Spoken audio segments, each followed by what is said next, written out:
പിന്നെ ബുള്ളിങ് പരിപാടിയെ പറ്റി വേണ്ട രീതിയിൽ അക്ബറിന് പറഞ്ഞു കൊടുത്തിട്ടുണ്ട്. അങ്ങേർക്ക് അതുപോലെ മനസ്സിലായാൽ ഭാഗ്യം. അനുമോളുടെ പുറകെ നടക്കുന്നതിനെ പറ്റി ലാലേട്ടൻ ചോദിച്ചു. ലാലേട്ടൻ അഗ്രഷൻ കുറയ്ക്കാൻ പറഞ്ഞില്ലേ, അതിനുശേഷം എന്റെ അഗ്രഷനൊക്കെ ഇപ്പൊ ഞാൻ പാട്ടിലൂടെയാണ് തീർക്കുന്നത്. തെറിവറയിലൊക്കെ ഞാൻ നിർത്തി. മോനെ മുഴുവൻ തെറി നിർത്തിയോ? ഒരു 80% ആയിട്ടുണ്ട്. അക്ബറെ, നിങ്ങൾ ഈ ഒരാളുടെ പുറകെ മാത്രം പാട്ടുപാടി നടക്കരുത്. അവിടെ വേറെ സ്ത്രീകളില്ലേ, അവരുടെ പുറകെ പാട്ടുപാടി നടക്കണം എന്നല്ല പറഞ്ഞത്. അവർക്കാർക്കും നിങ്ങളിൽ നിന്നൊന്നും കിട്ടുന്നില്ല എന്നാണ് ഉദ്ദേശിച്ചത്. അത്രേ ഉള്ളൂ. ഒരാളെ മാത്രം ഇങ്ങനെ ഫോക്കസ് ചെയ്ത് നടക്കുന്നത് ഭയങ്കര അരോചകമാണ്. ലാലേട്ടൻ ഇതൊക്കെ പറയുന്നതായിട്ട് വേണമെങ്കിൽ ഒന്നും മനസ്സിലാക്കടാ. ലാലേട്ട വീട്ടുകാരെയൊക്കെ പറ്റി പറയുമ്പോൾ നീ വീട്ടിൽ ചെന്ന് കഴിയുമ്പോൾ നിന്റെ പെണ്ണ് അവിടെ ഉണ്ടാവില്ല എന്നൊക്കെ പറയുമ്പോൾ മിനിമം ഞാൻ പാട്ടെങ്കിലും പാടണ്ടേ, അല്ലാതെ വേറെ നിവർത്തിയില്ല. എന്നാ നീ ഇവിടെ പാട്ടുപാടി നടന്ന് അടുത്ത ആഴ്ച വീട്ടിൽ പോ എന്ന് ലാലേട്ടന് പറയാൻ പറ്റില്ലല്ലോ. അതുകൊണ്ട് ലാലേട്ടൻ ചിരിച്ചു. അക്ബർ, അപ്പാനി, റെന, ആരിഫ് ഇവരൊക്കെ ശല്യപ്പെടുത്തുന്നുണ്ടോ അനുമോളെ? ഞാൻ അങ്ങോട്ട് ഒന്നിനും പോവാറില്ല ലാലേട്ട. ഇവരിങ്ങനെ ഓരോന്ന് പറഞ്ഞു വരും. അവസാനം ഞാൻ സഹി കേട്ടിട്ട് പറഞ്ഞു പോണതാണ്. കൂടുതലൊന്നും പറയാറില്ല ലാലേട്ട. പട്ടി, നാറി, പെണ്ണാളൻ, പെൺകോന്തൻ, പോങ്ങൻ, മൊണ്ണ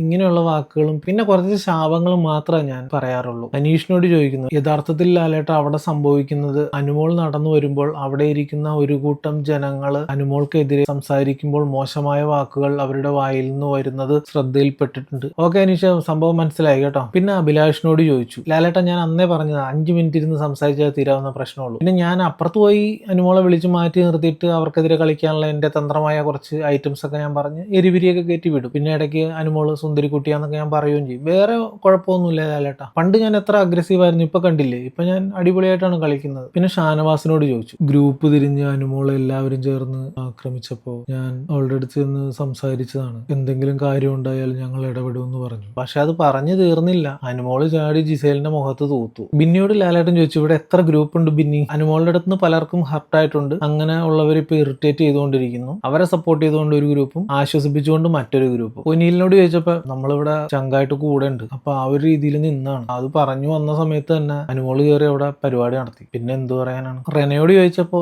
അനുമോളുടെ ഐഡിയോളജിയുമായിട്ട് എനിക്ക് യാതൊരു രീതിയിലും പൊരുത്തപ്പെടാൻ പറ്റില്ല ലാലേട്ടാ. എന്റെ പൊന്നു കുഞ്ഞെ, എങ്ങനെയെങ്കിലും ഒക്കെ ഒന്ന് പൊരുത്തപ്പെട്ടു പോകും, ഇവിടെ ഒരു സമാധാനമൊക്കെ വേണ്ടേ. നൂറയോട് ചോദിച്ചപ്പോ നൂറ പറഞ്ഞു, നല്ലോണം കച്ചറ ഉണ്ടാവാനുള്ള സാധ്യത ഇനിയുണ്ട്. എങ്ങനെ കച്ചറ ഉണ്ടാവാതിരിക്കും? അനുമോളെ കരുവാക്കിയിട്ട് ബാക്കിയുള്ളവരെ ടാർഗറ്റ് ചെയ്യാനുള്ള വമ്പൻ പരിപാടിയാണ് ഇവർ നീക്കിക്കൊണ്ടിരിക്കുന്നത്. പിന്നെ ചൈനീസ് ഭാഷയിലുള്ള തെറിയെ പറ്റി ലാലേട്ടൻ ചോദിച്ചു. അങ്ങനെ ഒരു തെറിയില്ല.